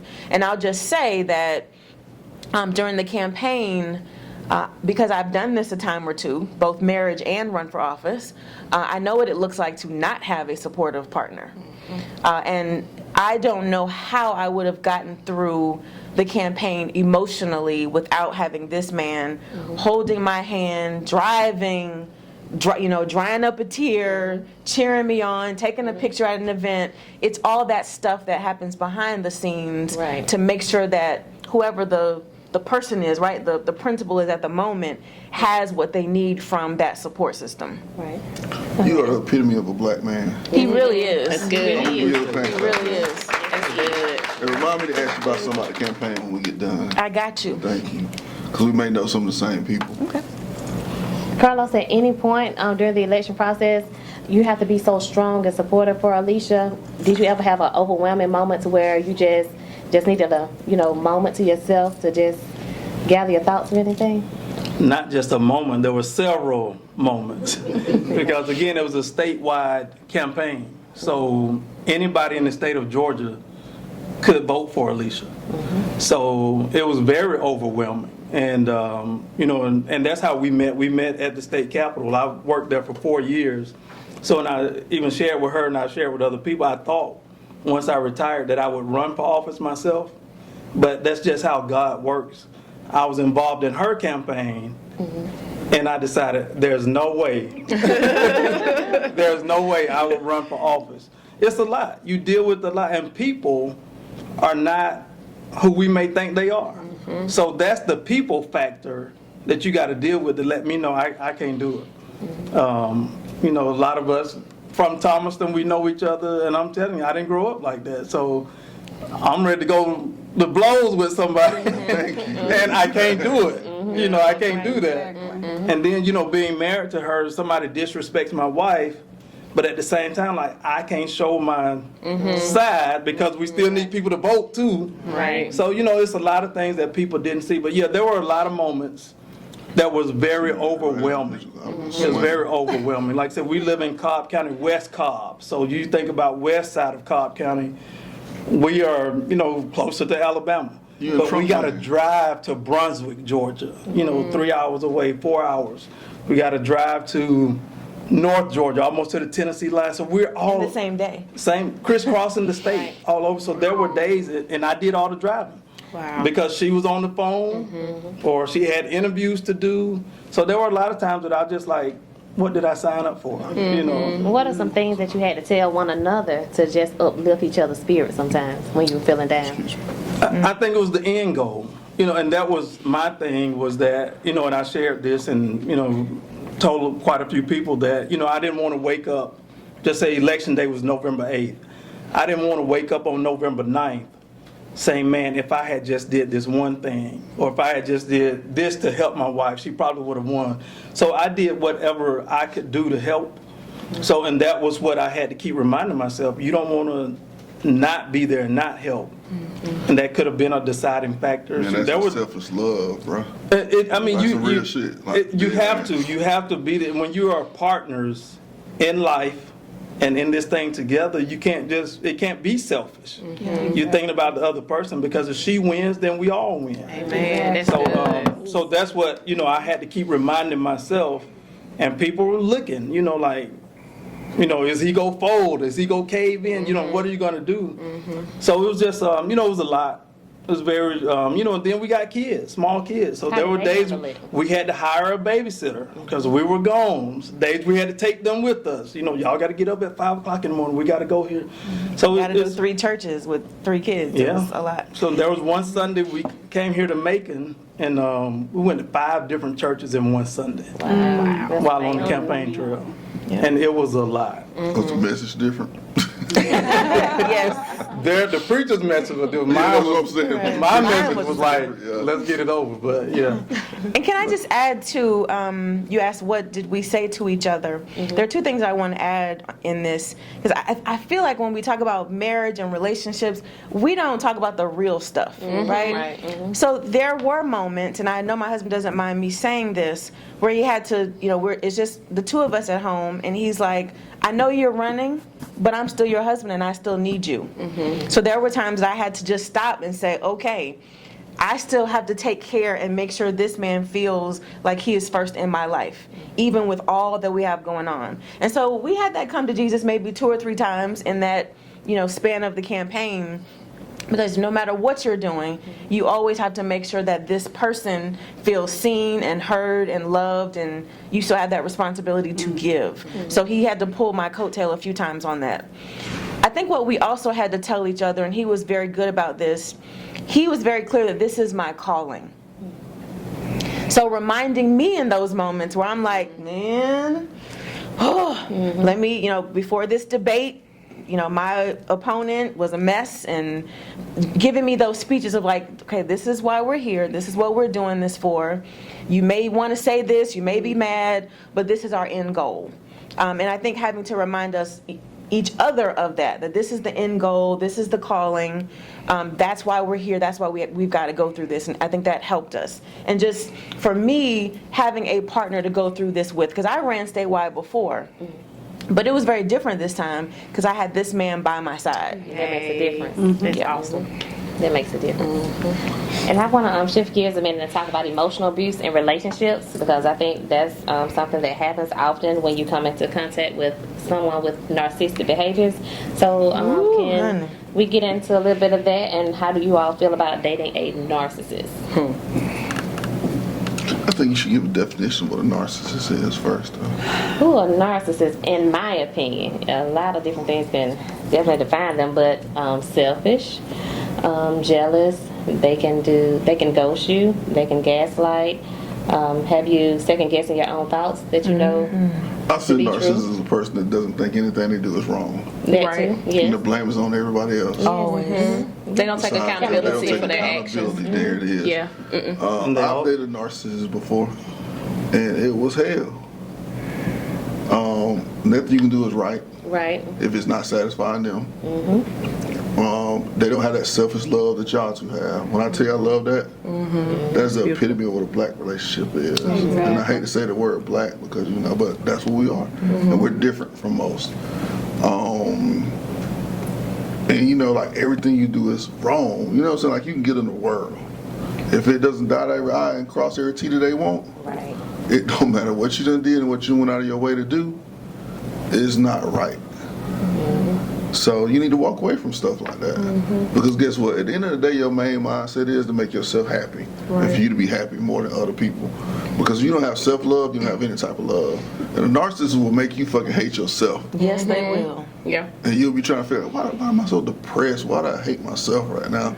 And you're not paying attention that this person that you got in your life is making you do that. They make you feel like you're beneath the earth. But you have some people that have accepted it for so long that they feel like, oh, well, this is my life now. So they just adapt But you know what you need. But you know what you need when you see that.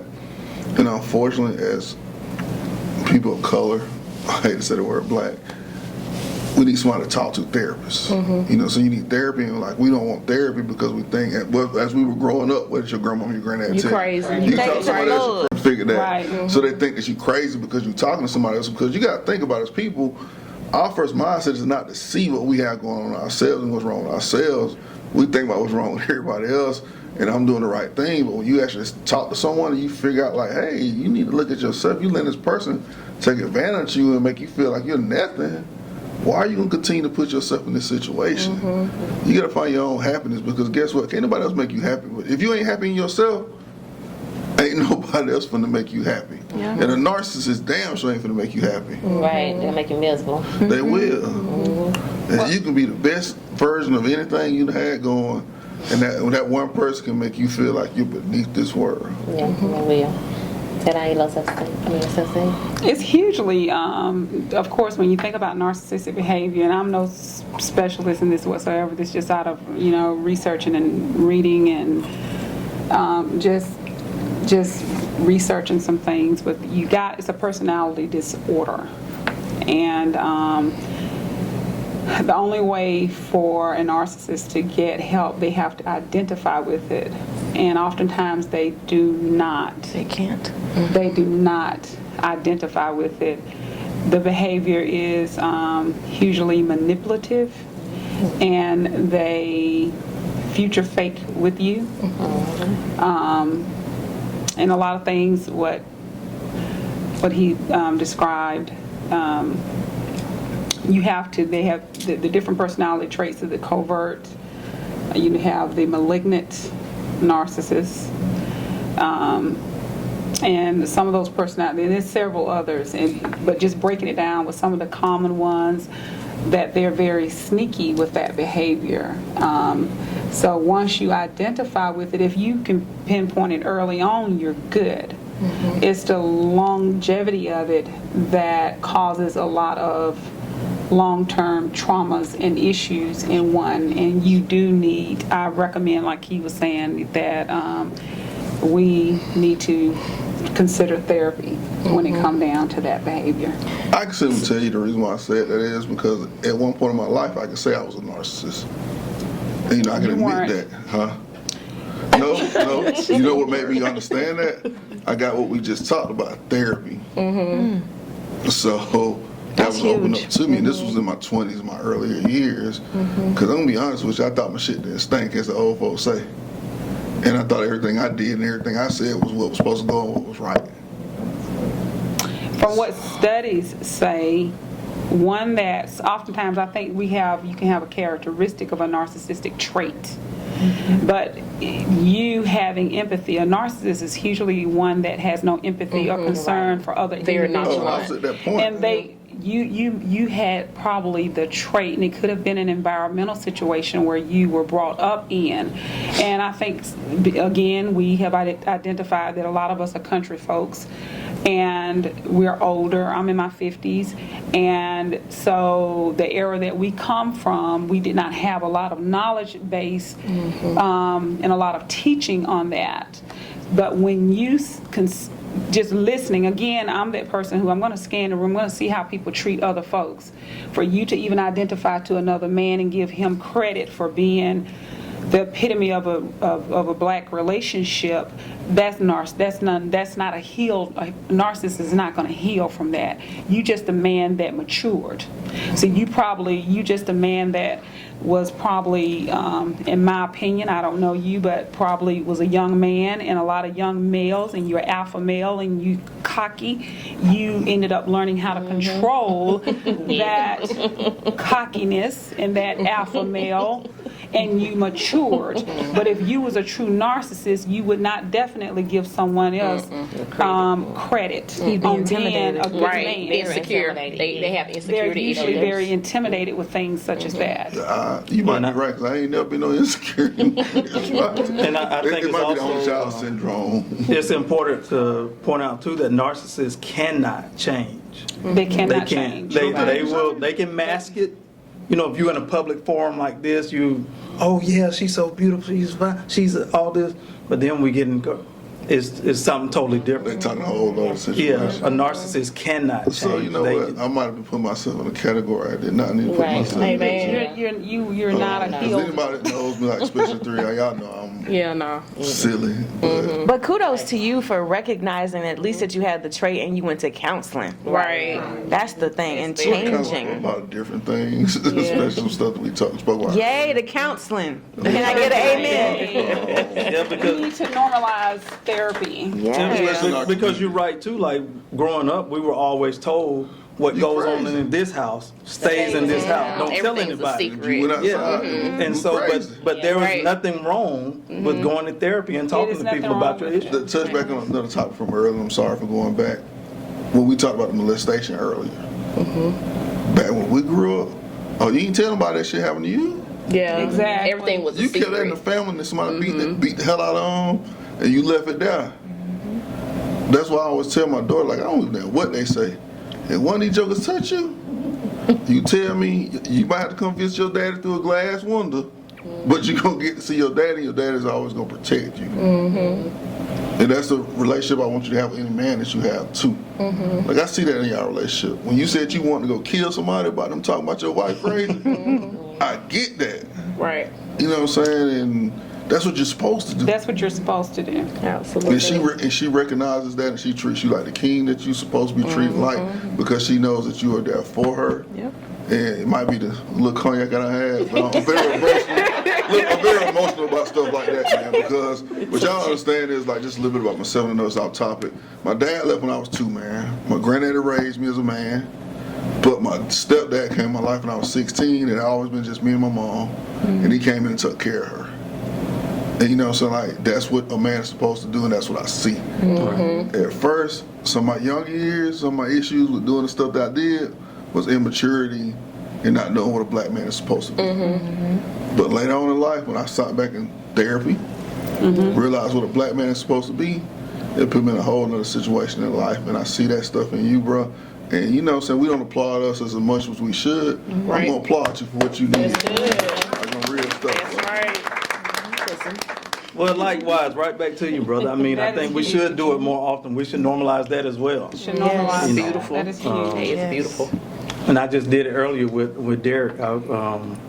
We went to high school together, grew up knowing each other, and I just told him all the things he's doing in the community. I think we should start doing that more. I think so as well. And back to you, I see how important your daughter is to you, how you talk about her. She's your world. Listen, I dropped off in North Carolina last week, man. I cried for 2 hours back home. I told you about it. I was on the phone crying, like I'm out of this. But no, man. But it's awesome. And like, we as a people, better take our younger people, because the things we talk about, how these girls act now, see how the men act. We gotta take those people on our wing and make sure they don't continue to carry down that bad place of thinking I need to do this to get a man. I need to be naked walking around. You know, if a man can't take care of me financially, mentally, emotionally, I don't need him. Sometimes a woman needs to feel protected. And as a man, we need to understand that a little bit more. Yeah. This has been worried about, oh, I'm gonna go out. Because guess what that makes these young kids do? When they mindset as a young man, oh, these women out here, they like to be taken care of. I need to go and say adult, rob, cheat, scam people and do everything else because they trying to get these women on their team. Because we all know it ain't about, it's about the material stuff, it's about women.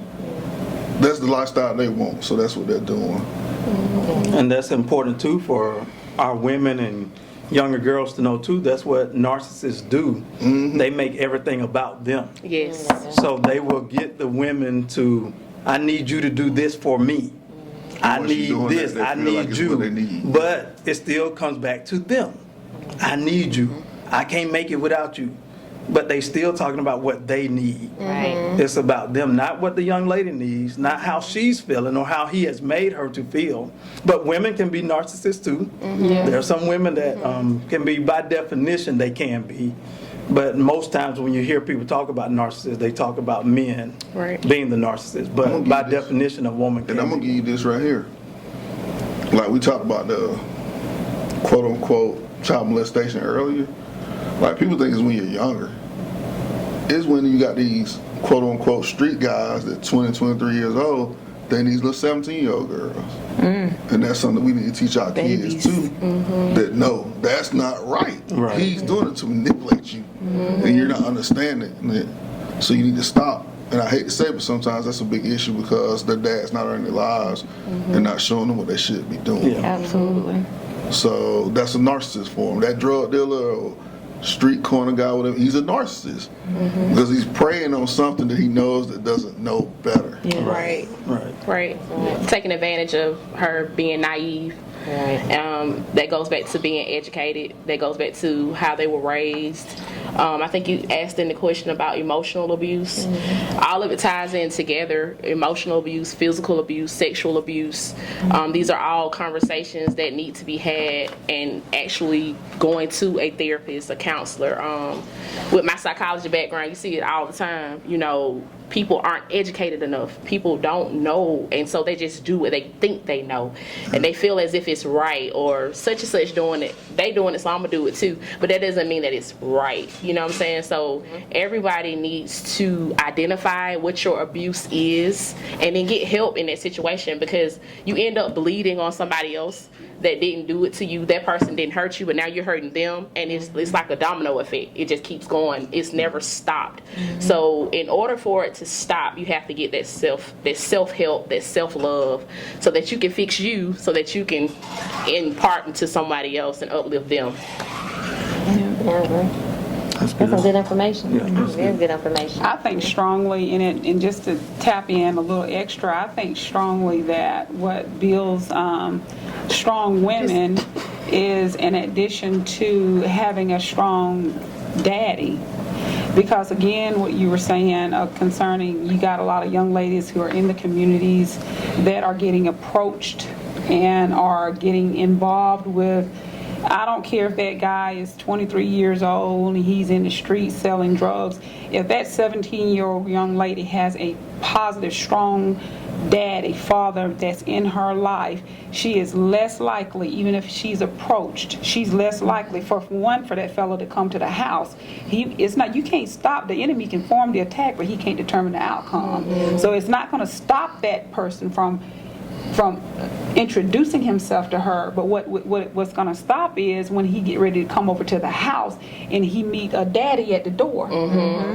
Like this. She ain't gonna even bring him or if that older guy that is trying to date that 19-year-old young lady, well, she's grown now, she's 18. No, she may be legal by law, but she's not grown mentally. Right. And what's happening is, this is what a lot of these people are doing. They're telling these young ladies, well, you want to be taken care of. You see it all over social media. You want to be taken care of, so you go, you go get that 40, 50-year-old guy, and you just got out of high school and you're legal, and now he's going to take care of you. He's going to use you. Yeah. But if you got a strong father figure in the home, he'll prevent that from happening. But otherwise, they're going to get attacked by the wolves. Just think about this right here, right? I love movies and quote movies all the time. How many of y'all seen Bad Boys 2? I've seen it. When the little boy came to the house, take the boy out. Yes. Them two daddies sitting there. They sitting there. And the first mindset, they're like, oh, the little boy like, oh shit, like, I ain't even try nigga, 'cause I'm scared. Yes, exactly. Let's think about any drug movie that you see. When the girl is dating the boy, the mom is, oh, she's all in because he's taking care of the household. But what you don't see there, the daddy. You don't see the daddy there. So they jump into it because the mama pushing them to them. Usually the mama done had you at 15, 16 years old. So she's looking for a way out of the projects, and that's what they're bringing to you. So I think one of the things we have to, like, in the black community and anywhere, we need to normalize parents taking care of their kids. And the power of a father. Because, it's funny. But at the statistics, though, we're doing a whole lot better than what we used to do. That's true. Oh, yeah. We are definitely. No. It came a long way. And the thing is, back in the day, the grandparents used to help raise the kids. Unfortunately, now the grandparents like, shit, I'm grown now, I get to travel the world, you gonna raise that baby by yourself, you did. Being silly, but it's real shit. Until you got some grandmother. No, I'm saying some don't do that. I'm not saying everybody, that's what I said some. And my thinking, a lot of grandparents he told me he would now. come to the show with me. He was like, take me with you. I was just going to say this was not one of the questions, but I appreciate everything that you said to my husband, and I 100% agree. What we also have left out of our story is that this is not our first marriage. So we both had to do this a couple of times to get this right. And so I say that to encourage other people. So if you're in a marriage that probably wasn't of God, right? You mentioned God quite a bit. Sometimes we get into situations that we try to make work, but it's not really the thing we're supposed to be doing. It's okay to say, I'm going to leave that narcissist relationship, that toxic marriage or whatever it is, and I'm going to heal myself with some real good therapy, right? And then I'm going to try this again. And so I don't want people to feel like, oh, well, we just... he just fell out of heaven one day. We both had to do a whole lot of work and get out of marriages that did not work for us to figure out what we needed. To piggyback on that, though, I think one of the biggest issues in our mindset, we think everybody our soulmate. And we don't take the time to get to know that person's our soulmate. So there's a lot of issues that we run into in life these days because, I thought somebody was my soulmate, and I really didn't sit back and take the time to communicate with them and get to know them to find out, like, man, you better put on your 40 track shoes and get the hell on as quick as you got in. But that's what any of us. We all done made that mistake. Yeah, of course. Because we want marriage and relationships and all those things. And you want longevity. You don't want it to be short-lived. You want to be with that person. This is the person that you had kids with. Of course, you see a future with that person. Oh, shit. But then you soon find out, that's not what it is. Right. And one last question. Do you all agree or disagree that someone can be a great person in the street and a totally different person at home? Everybody carries a mask. Absolutely. Everybody does. Think about you go to work. You carry a whole other mask you carry at home. Absolutely. What do you mean? Say more about that. Okay, so you can have a man that can be one way, carry himself as a single man in the street, but have a whole family at home. Living a double life. Oh, wow. You singing some R. Kelly right now? I don't think that's a everybody thing. I think that's a real problem, and that's not okay. I think you should be who you are everywhere you go. But you got to think about this right here. I'm not saying y'all to. How many married couples you see in the streets, oh, God, I want to be like them when I grow up. And they get home, they got Ike and Tina going on in the damn life. I'm being silly, but I'm being dead serious. That's just like people are going to let the streets see who they want them to portray them to see, but they get behind them closed doors. Narcissists. They're the best actors. Like there's somebody just totally different than what you know. And those type of people are the people that you not need to be with. You know what I'm saying? In the streets, I'm acting like I'm a pillar to the community. I do all this stuff with everybody. I'm telling y'all all that. You might see, and the biggest thing that kids with that is social media. But then behind those foes, man, it's the biggest asshole I've never seen in my life. And those should be huge red flags. Yeah. And run real fast if that's what you find. And I think I think it's important just to always be yourself, though. Then you don't have to worry about that. With us, what you see is what you get. That's it. If I gotta spank one of the kids, I'm not gonna put that on social media. But people that know me know I'm a disciplinarian. They know I'm handling my business at home, so they know that the kids may have to get it at some point. They got to be disciplined. But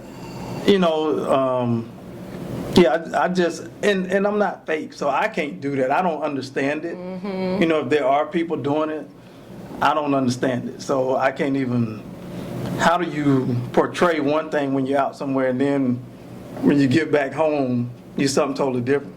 I don't get, and I guess through social media can be helpful and it can also hurt. I'll give you an example. I went to a bar and grill one day. It was a fraternity thing. All the D9 was there. So I go in one day and I see a young lady. She's waving at me. And, in my mind, I'm like, I don't know her.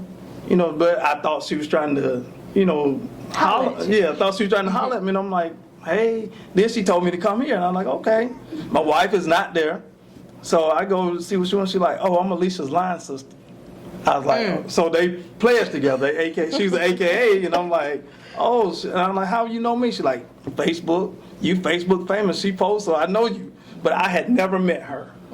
So, what you see. Social media. Right. Will get you in more trouble than you know. But again, I carry myself in a way that she couldn't go back and tell her I was doing nothing else. But you have some men that are married that do step out of character a lot. and they'll portray themselves one way in the street and then have a whole family at home. Yeah, and I That's just a double life, though. But hold on. Let's not even put that on social media. Hold on. We all know back in the day, your granddaddy had the other family down the street. When he had the other family, he stayed with it in the house now. And it wasn't all right then, and it ain't all right now. It was more all right then than it is now. Well, the difference in now and then is the fact that granddaddy them didn't have stuff to tell on them. And so now social media, social media, every party you go to, if I was looking at every party you go in, people got their phone out and they're going live. So just for instance, if you're in a room that you might not want anyone to know that you're there, somebody's phone is going to pick it up. Then they just had a poster to do at the strip club with these folks and his old lady talking, where you at? He ain't answering the phone. And he carrying a strip around the club. That's social media for you. I mean, and that is it. I've literally had a little detox moment. But if it wasn't for my personal training, I have really considered to just get off of it. I used to think it was positive to share all but because of what I do, I hadn't figured that out yet. So y'all still gonna see me for a while. So let me ask y'all this real quick, because I got a question about that. Yes, because we talk about social media a lot. So, okay, so I'm a poster. I like to post. I got a book. I got another one that's about to drop in a couple weeks. Woo-hoo. And then I do my podcast. And so it's like I'm posting. But in the past, it has been a lot of conflict within a relationship because someone is saying, oh, you're attention seeking. You're just trying to get attention. But to me, that person didn't understand my drive. So I had to, kick to the curb. So that's the different type of problem. I come across as seeking attention, or do you see me as a woman that is actually pursuing her dreams and, just trying to get herself out there so that people can support her? I want to answer that. I see you as a woman that is pursuing her dreams and wanting to because again, there's a thin line sometimes, and I listen to, you sit back sometime and you observe and you listen. Someone just like what you're doing, I look at it and say, we have to. In what you're doing, we're going to use social media as a means of getting our information out there. Networking. Again, networking. Mm-hmm. And again, as far as being a trainer, there comes times that somebody might see my abs. Is she attention seeking? Is she, how can I tell you that I can get you a set of abs if I don't have any? Right. So there's going to take a time that you're going to see my body. But am I going to be tooted up with my butt cheek spreaded? We grown?